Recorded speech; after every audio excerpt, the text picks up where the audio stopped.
Hi hello viewers, welcome to my channel Sama foods.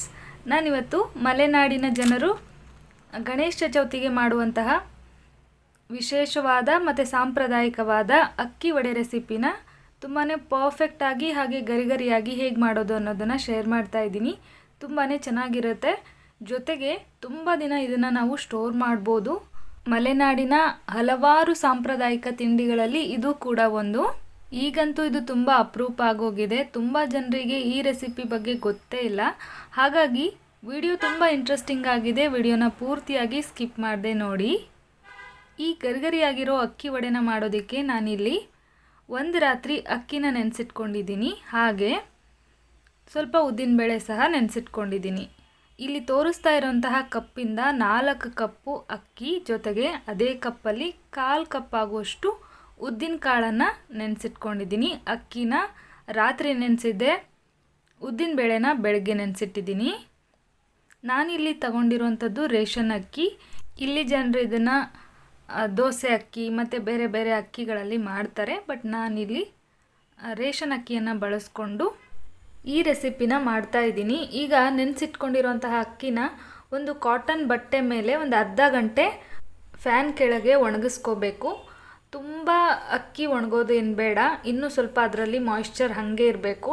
Fan ಕೆಳಗಡೆ ಒಂದು ಅರ್ಧ ಗಂಟೆ ಹಾಕಿದ್ರೆ ಸಾಕಾಗತ್ತೆ.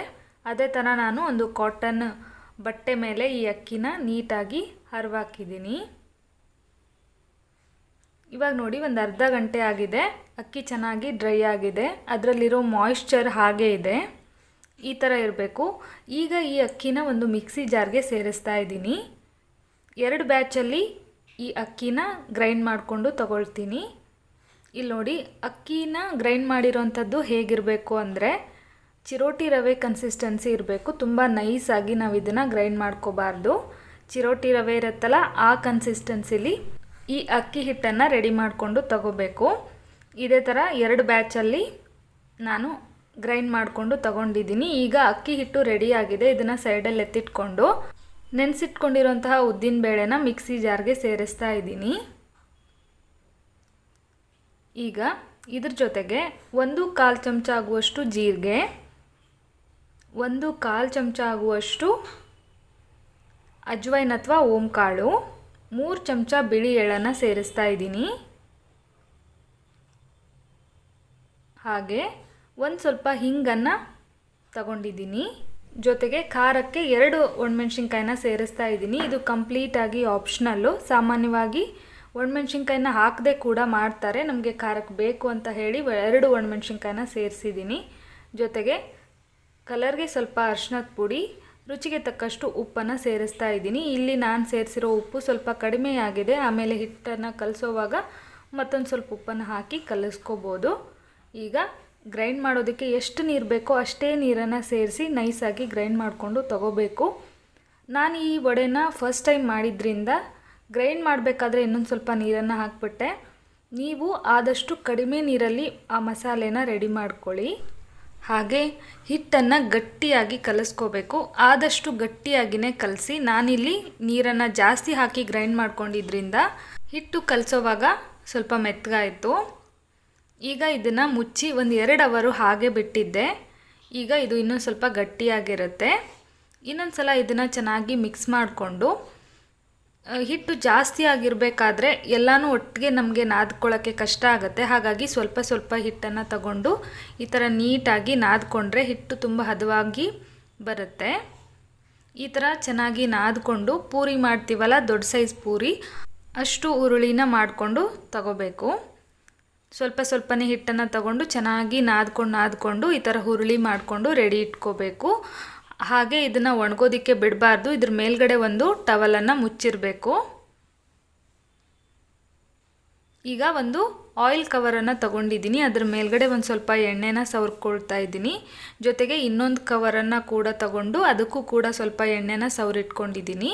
ಈಗ ಮಾಡಿಟ್ಕೊಂಡಿರೋಂತಹ ಅಕ್ಕಿ ವಡೆ ಹುರುಳಿನ ಅದ್ರ ಮೇಲಿಟ್ಟು, ಅದ್ರ ಮೇಲ್ಗಡೆ ಇನ್ನೊಂದು ಕವರ್ನ ರೆಡಿ ಮಾಡಿ ಇಟ್ಕೊಂಡಿದ್ನಲ್ಲ ಅದನ್ನು ಇಟ್ಟು, ಅದ್ರ ಮೇಲೆ ಈ ಥರ ಒಂದು ಸ್ಟೀಲ್ ಪ್ಲೇಟನ್ನು ತಗೊಂಡು ಪ್ರೆಸ್ ಮಾಡಬೇಕು. ತುಂಬ ಭಾರ ಹಾಕಿ ಪ್ರೆಸ್ ಮಾಡೋಕ್ಕೆ ಹೋಗ್ಬೇಡಿ, ತುಂಬ ತೆಳ್ಳಗಾಗ್ಬಿಡುತ್ತೆ. ಹಾಗಾಗಿ ಲೈಟಾಗಿ ಪ್ರೆಸ್ ಮಾಡಿಕೊಂಡು ತಗೊಳ್ಳಿ. ಇವಾಗ ನೋಡಿ, ಇದಾಗಿದೆ. ಇದ್ರ ಮಧ್ಯಕ್ಕೆ ಒಂದು ಸಣ್ಣದೊಂದು ಹೋಲ್ ಮಾಡಬೇಕು ಈ ಥರ. ಅಂದರೆ ತುಂಬ ಚೆನ್ನಾಗಿ ಕಾಣಿಸುತ್ತೆ. ಹಾಗೆ ಕೂಡ ಮಾಡ್ಬೋದು, ಬಟ್ ಸಾಂಪ್ರದಾಯಿಕವಾಗಿ ಹೀಗೆ ಮಾಡ್ತಾರೆ ಎಲ್ಲ ಕಡೆ. ಇವಾಗ ನೋಡಿ ಇದನ್ನು ಈ ಥರ ತಗೊಂಡು ಮೊದಲೇ ನಾನು ಎಣ್ಣೆನ ಬಿಸಿ ಆಗೋದಕ್ಕೆ ಇಟ್ಟಿದ್ದೆ. ಎಣ್ಣೆ ಚೆನ್ನಾಗಿ ಕಾದಿದೆ. ಜೊತೆಗೆ ಹೈ ಫ್ಲೇಮಲ್ಲಿ ಇಟ್ಕೊಂಡಿರಬೇಕು. ಹೈ ಫ್ಲೇಮಲ್ಲಿ ಇಟ್ಕೊಂಡು ಒಂದೊಂದೇ ಅಕ್ಕಿ ವಡೆನ ಈ ಥರ ಎಣ್ಣೆಗೆ ಹಾಕಿ ಫ್ರೈ ಮಾಡ್ಕೋಬೇಕು. ಎರಡೂ ಬದಿನಲ್ಲಿ ನೀಟಾಗಿ ಫ್ರೈ ಮಾಡಿಕೊಂಡು ತಗೊಳ್ಳಿ. ನೋಡಿ ಎಷ್ಟು ಚೆನ್ನಾಗಿ ಉಬ್ಬಿ ಬಂತು ಅಲ್ವಾ. ತುಂಬಾ ಚೆನ್ನಾಗಿ ಪ್ರತಿಯೊಂದು ಕೂಡ ಉಬ್ಬಿ ಬರುತ್ತೆ. ಹಿಟ್ಟನ್ನು ಆದಷ್ಟು ಗಟ್ಟಿಯಾಗಿ ಕಲಿಸ್ಕೊಳ್ಳಿ. ಇವಾಗ ನೋಡಿ ಅದೇ ಥರ ಇನ್ನೊಂದು ವಡೆನ ರೆಡಿ ಮಾಡಿಕೊಂಡು ತಗೊಳ್ತಾ ಇದ್ದೀನಿ. ಲಟ್ಟಣಿಗೆಯಿಂದ ಲಟ್ಸಿದ್ರೆ ಒಂದು ಕಡೆ ದಪ್ಪ ಒಂದು ಕಡೆ ತೆಳ್ಳಗೆ ಆಗ್ಬೋದು. ಆವಾಗ ಅದು ನೀಟಾಗಿ ಉಬ್ಬಿ ಬರಲ್ಲ. ಈ ಥರ ಒಂದು ಸ್ಟೀಲ್ ಪ್ಲೇಟಲ್ಲಿ ಪ್ರೆಸ್ ಮಾಡಿದ್ರೆ ತುಂಬ ಬೇಗನೂ ಆಗುತ್ತೆ. ಈವನ್ ಆಗಿ ವಡೆ ಬಂದಿರುತ್ತಲ್ವ, ಹಾಗಾಗಿ ನೀಟಾಗಿ ಉಬ್ಕೊಂಡು ಬರುತ್ತೆ. ಇವಾಗ ನೋಡಿ ಎಷ್ಟು ಚೆನ್ನಾಗಿ ಉಬ್ಬಿ ಬಂದಿದೆ ಅಲ್ವಾ. ಎಲ್ಲನೂ ಕೂಡ ಇದೇ ಥರ ಉಬ್ಬಿ ಬರುತ್ತೆ. ಜೊತೆಗೆ ತುಂಬಾ ಗರಿಗರಿಯಾಗಿರುತ್ತೆ. ವಡೆನ ಎಣ್ಣೆಗೆ ಹಾಕಬೇಕಾದ್ರೆ ಹೈ ಫ್ಲೇಮಲ್ಲಿ ಇಟ್ಕೊಳ್ಳಿ. ಅದು ಚೆನ್ನಾಗಿ ಉಬ್ಬುತ್ತಲ್ವ, ಆವಾಗ ಫ್ಲೇಮ್ನ ಕಡಿಮೆ ಮಾಡ್ಕೊಂಬಿಡಿ. ಎರಡೂ ಬದಿನಲ್ಲಿ ನೀಟಾಗಿ ಫ್ರೈ ಮಾಡ್ಕೊಳ್ಳಿ, ಇಲ್ಲಾಂದರೆ ಸ್ವಲ್ಪ ಸಾಫ್ಟ್ ಆಗೋ ಚಾನ್ಸಸ್ ಇರುತ್ತೆ. ಇವಾಗ ನೋಡಿ ಎಲ್ಲನೂ ಇದೇ ಥರ ಫ್ರೈ ಮಾಡ್ಕೊಂಡು ತೊಗೊಂಡಿದ್ದೀನಿ. ಗರಿಗರಿಯಾಗಿರೋಂತಹ ಮಲೆನಾಡಿನ ಸಾಂಪ್ರದಾಯಿಕ ಅಕ್ಕಿ ವಡೆ ರೆಡಿಯಾಗಿದೆ. ತುಂಬಾ ಗರಿಗರಿಯಾಗಿರುತ್ತೆ. ಮಕ್ಕಳಿಗಂತೂ ತುಂಬ ಇಷ್ಟ ಆಗುತ್ತೆ. ಗಣೇಶ ಚೌತಿ ಹಬ್ಬಕ್ಕೆ ಈ ಕಡೆ ಜನರು ಇದನ್ನು ಮಾಡೇ ಮಾಡ್ತಾರೆ. ನಾನು ಇದನ್ನು ಫಸ್ಟ್ ಟೈಮ್ ಮಾಡಿದರೂ ಕೂಡ ತುಂಬಾ ಪರ್ಫೆಕ್ಟಾಗಿ ಬಂತು. ನೋಡಿ ಒಳಗಡೆ ಯಾವ ಥರ ಇದೆ ಅಂತ. ನಿಮಗೂ ಕೂಡ ಈ ವಡೆ ರೆಸಿಪಿ ಗೊತ್ತಿತ್ತಾ, ಅಥವಾ ನೀವು ಕೂಡ ನಿಮ್ಮ ಮನೆಗಳಲ್ಲಿ ಇದನ್ನು ಮಾಡ್ತೀರಾ ಅಂತ ಕಮೆಂಟ್ ಮಾಡಿ ತಿಳಿಸಿ. ಐ ಹೋಪ್ ಇವತ್ತಿನ ಈ ವಿಡಿಯೋ ಇಷ್ಟ ಆಯಿತು ಅಂದ್ಕೊಳ್ತೀನಿ. ಇಷ್ಟ ಆಗಿದ್ರೆ ಪ್ಲೀಸ್ ಒಂದು ಲೈಕ್ ಮಾಡಿ. ಮುಂದಿನ ವಿಡಿಯೋದಲ್ಲಿ ಮತ್ತೆ ಸಿಗ್ತೀನಿ. Bye friends, thank you.